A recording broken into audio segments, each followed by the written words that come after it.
Hello everyone. आज हम अपना शुरू कर रहे हैं सेकंड वीडियो।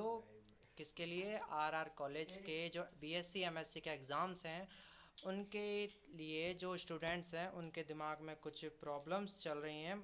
हमारे सर ने भी एक वीडियो बना के डाला था, तो वो ज़्यादा से ज़्यादा पहुंचा है नहीं पहुंचा है, और कुछ मेरे पास कह रहे हैं कि भैया क्या होगा क्या नहीं होगा। और मैंने ये पोस्ट भी डाली थी आज कि मैं 7 बजे ऑन आऊँगा वेबिनार। और कुछ टॉपिक्स थे कि पहला ये कि एग्ज़ाम में क्वेश्चन कितने करने हैं, दूसरा ये था कि कंपलसरी क्वेश्चन में क्या करना है, 3 क्वेश्चंस का क्या इशू है, और कितने क्वेश्चंस करने पे भैया फुल मार्क्स आएंगे।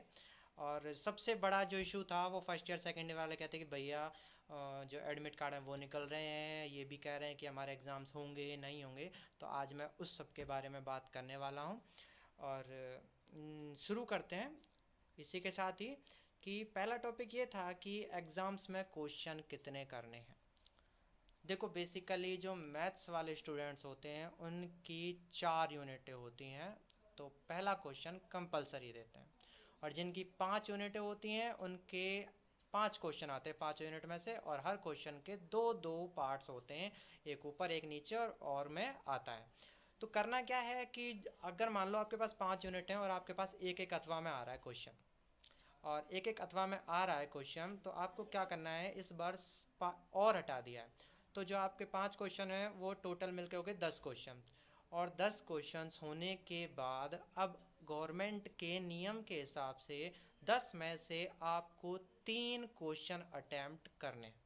आई रिपीट, और हटा दिया है, और अब आपको 10 में से 3 क्वेश्चन अटेम्प्ट करने। कोई सा भी कर सकते हो। भैया ये कह रहे थे कि भैया एक यूनिट में से दोनों कर लें फिर एक अगला में से कर लें, तो ये आप कुछ भी कर सकते हो।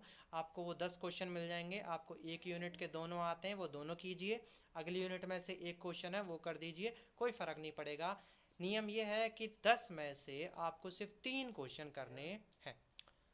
अब प्रॉब्लम ये आती है कि मान लो कि भैया पहला जो हमारे पास कंपलसरी है उसमें 7 क्वेश्चन होते हैं, तो उसमें से भी हमें सिर्फ 3 ही करने हैं एक एक क्वेश्चन में से।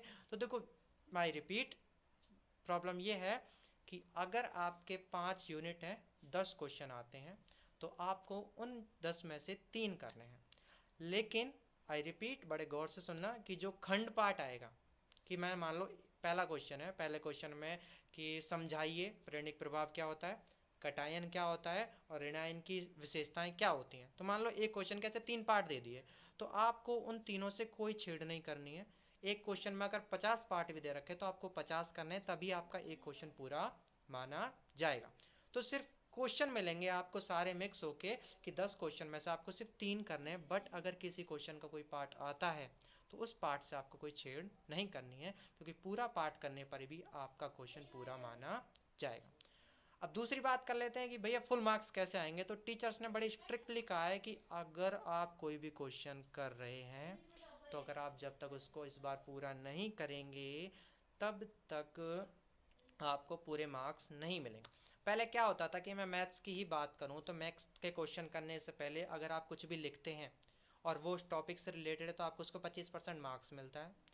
उसके बाद आप उसमें फॉर्मूला पुट करते हो, फॉर्मूला पुट करने के बाद आपकी प्रोसेसिंग करते हो तो आपको उसका मार्क्स मिलता है। उसके बाद आंसर जब निकालने जा रहे होते हो और आपका पूरा क्वेश्चन सही है तब उसका मार्क्स मिलता है। और लास्ट में अगर आंसर गलत हो जाता है तो हमें उसमें जो हमने किया है उसके मार्क्स मिलते हैं। डेफिनेशन के, फॉर्मूला रखने के वो अलग अलग मार्क्स पहले थे कि 25-25% या 10% के हिसाब से आपको ऐसे स्कोरिंग कर दी जाती थी।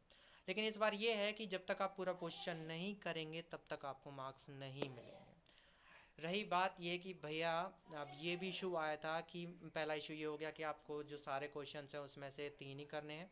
दूसरा ये कि अगर क्वेश्चन में अगर कोई पार्ट दे रखे हैं 3 कि हम उन्हीं को कर लें उनसे काम चल जाएगा, ऐसा नहीं है। 3 क्वेश्चन आपको पूरे करने हैं, क्वेश्चन पूरा करके आना है, उसी के बाद आपको उसके क्या होंगे, फुल मार्क्स मिलेंगे। और चौथा ये कि भैया फर्स्ट ईयर और सेकंड ईयर के एग्जाम्स भी होंगे क्या, तो गवर्नमेंट ने अभी तक ऐसा कुछ नहीं कहा है। अभी प्रमोटिंग का सिलसिला चल रहा है, और गवर्नमेंट अगर कुछ कहती है, हाई कोर्ट की जैसे अपीलें चल रही हैं, आरयू को फ्री किया है या नहीं किया है, तो ऐसी काफ़ी सारी फेक न्यूज़ेज होती हैं, तो इनसे बचें। जब तक कॉलेज के पास एक लिखित में लेटर नहीं आ जाता तब तक कोई कुछ नहीं कह सकता। और उसके बाद ये जो फर्स्ट ईयर और सेकंड ईयर के हमारी राजऋषि कॉलेज की ऑफिशियल साइट से जो एडमिट कार्ड निकल रहे हैं वो देखो टेक्निकल इशू की वजह से हुए हैं। मैंने पूरी जानकारी ली है कॉलेज से, उसके बाद मुझे पता चला है कि ऐसा कुछ नहीं है। एग्ज़ाम सिर्फ बैक वालों के और फाइनल वालों के ही हैं इस बार, तो वही एग्ज़ाम्स होंगे। और मेरी कुछ आप लोगों से गुजारिश है कि वो चीज़ें यूज़ करें। आप कभी भी कॉलेज में जाएं तो मेरी विनती है, आप अपने बड़े भाई बहन या फिर कोई भी जाए, मैं खासकर देख रहा हूँ कि देखो हमारे कॉलेज का जो स्टाफ होता है वो 50+ है इस टाइम, मतलब एज में 50+ है, तो सभी बूढ़े बड़े हैं। कोरोना फैल रहा है नहीं फैल रहा उस चीज़ से कोई मैटर नहीं है, आप मास्क लगा के ज़रूर जाएं और पूरी तरीके से सेफ्टी करके जाएं, क्योंकि बूढ़े बड़े जो होते हैं उनमें बीपी शुगर वगैरह डायबिटीज़ की ज़्यादा प्रॉब्लम होती है, तो उनको खासकर ये चीज़ें पकड़ती हैं। मौसमी बीमारी चल रही है, तो इस चीज़ का ख्याल रखें। क्योंकि मैंने कॉलेज में मैं गया था लास्ट टर्म पे, तो खिड़की पर कहने के बावजूद भी एक स्वापी सी ले जाके यूँ बांध लेते हैं। और बस ये नहीं है कि कुछ करें, देखो अब कुछ भी सेफ्टी कर रहे हो तो आप अपने सामने का ध्यान रखें कि कॉलेज में सभी बूढ़े बड़े टीचर्स पढ़ाते हैं, तो उनका थोड़ा सा अपने बूढ़े बड़ों की तरह सेफ्टी रखें। और अगर वो कहते हैं कि मास्क लगाइए तो चिढ़ने बुरा मानने की कोई ज़रूरत नहीं है। अब देखो अपनी सेफ्टी के साथ दूसरों की भी कर रहे हैं, और हमें पढ़ाते हैं और हमारे पास वैसे ही स्टाफ कम है, तो थोड़ा हमारी तरफ देखते हुए थोड़ा सा सहायता बढ़ते हैं। और आई रिपीट, 10 में से कोई भी 3 क्वेश्चन करने हैं, जो आपका मन करे वो 3 क्वेश्चन करिए। एक यूनिट के 2 कर दीजिए, अगली वाली का 1 कर दीजिए। और हो सकता है अगर कोई पार्ट आता है तो छेड़छाड़ मत कीजिए, पहला कंपलसरी है, पहला कंपलसरी पूरा 1-1 नंबर का कर दीजिए और बाकी अगली यूनिट में से 2 क्वेश्चन कर दीजिए, ये ख़त्म होती है। और लास्ट बड़ी फनी वाली बात कि भैया मैं 1 ही यूनिट कर जाऊँ, भैया मैं 2 यूनिट ही कर जाऊँ, भैया मैं 1.5 यूनिट कर जाऊँ, उससे काम बन जाएगा मेरा। तो देखो हाँ, ये हंसी वाली बात है। गवर्नमेंट अगर देखो टाइम कम है और वैसे भी पढ़ने का मौका नहीं मिला है, तो आपके लिए 3 क्वेश्चन कर दिए हैं। तो आरआर कॉलेज के किसी भी स्टूडेंट से ये कहना कि भैया मैं कितने यूनिट करूं, तो आरआर कॉलेज का जो फाइनल का स्टूडेंट है वो अपने आप में इतना शार्प माइंडेड होता है कि उसको सब पता है कि मुझे कितना पढ़ना है कितना नहीं पढ़ना, क्योंकि उसके पास 2010 से लेकर 2019 तक के सारे एग्ज़ाम पेपर होते हैं। वो पहले ही देख लेता है कि ये वाला कॉमन है, ये 7 साल से आ रहा है तो ये पक्का आएगा, ये पर ये पिछले साल आ गया तो ये नहीं आएगा, ये वाला 2 साल आ चुका है तो ये आएगा, ये पिछले साल नहीं आया तो नहीं आएगा। फंडामेंटल थ्योरम ऑफ जो समाकलन की मूलभूत प्रमेय, ये 2007 में आई, 2009 में आई, 2011 में, 2012 बीकानेर जोधपुर जयपुर कुत्ता गधा हर जगह आई पड़ी है, पर पिछली साल आ गई तो इस साल नहीं आएगी।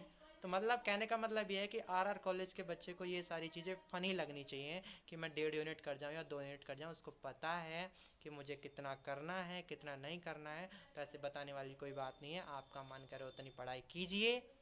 मेरे हिसाब से तो 5 यूनिट पढ़ के जाइए अगर आपसे हो जाता है, क्योंकि ये स्कोरिंग का टाइम है और आप आसानी से कर सकते हो। बट फिर भी मेरी तरफ से एजुकेशन ज़्यादा प्रीफर करती है, और मेरा जो वेबिनार था वो अब ख़त्म होता है। और कोई भी अगर फिर भी कोई क्वेश्चन रह जाता है तो आप कमेंट बॉक्स में मुझे डाल सकते हैं या मुझे पर्सनली मैसेज कर सकते हैं, या यूट्यूब पर KJSM केमिस्ट्री के चैनल पर आप देख सकते हैं। Thank you, please subscribe my channel और धीरे धीरे TRP बढ़ाते रहिए मेरे चैनल की, जिससे मैं और अपनी लाइफ में थोड़ा सा प्रोग्रेस कर सकूँ और आपकी ऐसे ही हेल्प कर सकूँ। थैंक यू वेरी मच, मिलेंगे जल्दी नेक्स्ट अपने क्वेश्चंस की सीरीज़ तक। और कोई क्वेश्चन रह गया हो तो आप मुझे फिर से आई रिपीट कमेंट बॉक्स में डाल सकते हैं। Thank you very much.